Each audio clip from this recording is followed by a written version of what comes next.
Guys, jadi kali ini kita akan membahas tentang evolusi tradisional config, script, Ansible, virtual machine, Docker, dan Kubernetes. Oke, yang pertama kita akan membahas tentang era tradisional, yaitu manual configuration, yang dimana secara teknis di era ini tuh deployment dilakukan secara manual. Engineer login SSH ke server, install package satu persatu, edit konfigurasi secara langsung, copy file lewat FTP atau SCP, lalu restart device. Nah, jadi kalau misalnya ada 10 server nih, jadi semua langkah itu harus diulangi 10 kali.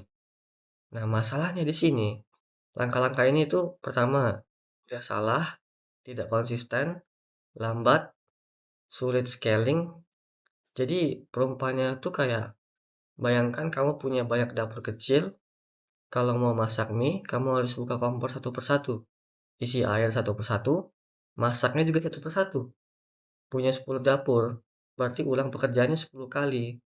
Nah, itu pun hasilnya sering berbeda karena bumbu dan alat tiap dapur tuh tidak sama. Lalu kita lanjut aja langsung ke era script otomatis atau shell script.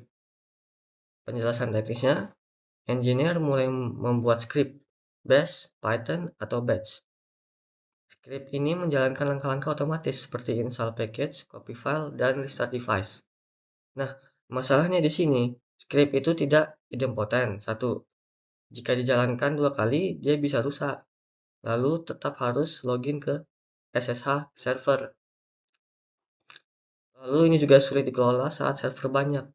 Perumpamannya tuh kayak kini kita punya SOP dapur. Semua langkahnya ditulis rapi. Tapi kok kokinya bisa tetap salah. SOP bisa salah tafsir dan tidak ada kontrol kualitas otomatis. Semua masih dilakukan per dapur gitu. Nah, oke, sekarang kita masuk ke era configuration management atau Ansible Chef Puppet. Penjelasan teknisnya, config management memperkenalkan konsep idempotent. Dijalankan berkali-kali, hasilnya tetap sama. Beda kayak yang tadi. Kini kita bisa mengatur ratusan server sekaligus dan tidak perlu SSH manual di tiap server. Tapi di sini masalahnya, aplikasi tetap diinstal langsung di OS. Lalu konflik dependency tetap mungkin terjadi. Scaling masih manual, perumpamannya kayak ini dapur makin modern. Peralatan standar SOP jelas, semua seragam. Tapi koki masih manusia dan bahan masakan tetap dipasang langsung di dapur besar. Sehingga konflik antar masakan tuh masih bisa terjadi. Oke, kita lanjut ke era virtual machine. Penjelasan tekniknya, aplikasi dimulai diberi virtual machine sendiri. Misal, virtual machineware, VirtualBox, atau AWS EC2.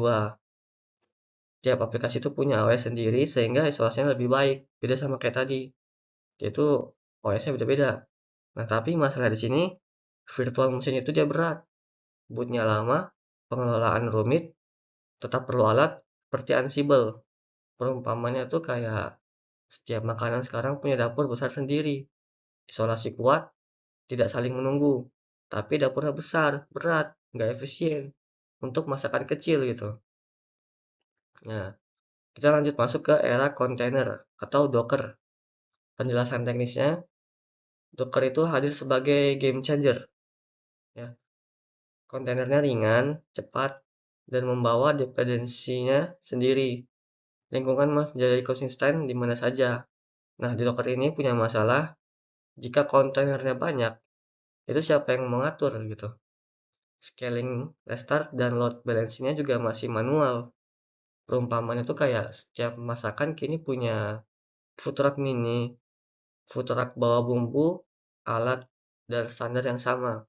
Mudah dipindahkan, cepat digunakan, dan hasilnya konsisten. Masalah baru muncul. Siapa yang mengatur ratusan food truck itu? Nah, muncullah era Kubernetes. Penjelasan teknisnya, Kubernetes itu hadir sebagai sistem orchestration yang mengatur kontainer, scheduling, auto-scaling, self-healing, load balancing, rolling updates, service discovery, secret config management, dan Kubernetes ini kayak desired state system gitu. Perumpamannya itu kayak Kini ada sebuah robot manajer yang mengatur semua food truck tadi tuh, semua dari sekian banyak food truck. Jadi kita tuh tinggal bilang, misal saya butuh 5 truk versi terbaru. Robot akan langsung menghidupkannya, memindahkannya, memperbaiki dan mengatur semuanya secara otomatis gitu. Jadi canggih banget lah. Cluster menjadi self managing gitu. Lalu di masa depan nih mungkin bakal ada kayak serverless plus Kubernetes gitu. Jadi penjelasan teknisnya tuh kayak developer hanya ingin output function, infrastruktur membuat kontainer otomatis, tidak perlu pikirkan node, cluster scaling, atau server gitu. Jadi Kubernetes itu tetap ada, tetapi tersembunyi di balik sistem. Perumpamaannya tuh kayak ini tuh level tertinggi. Misal kamu cukup bilang, robot masak mie ayam 1 mangkok, nah gitu.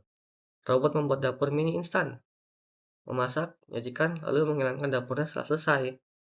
Tidak lagi food truck, dapur atau manajemen lokasi. Hanya pesan, terus langsung jadi makanannya gitu. Ya kan?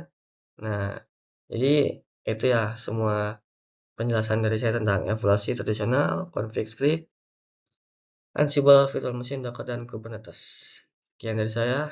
Terima kasih.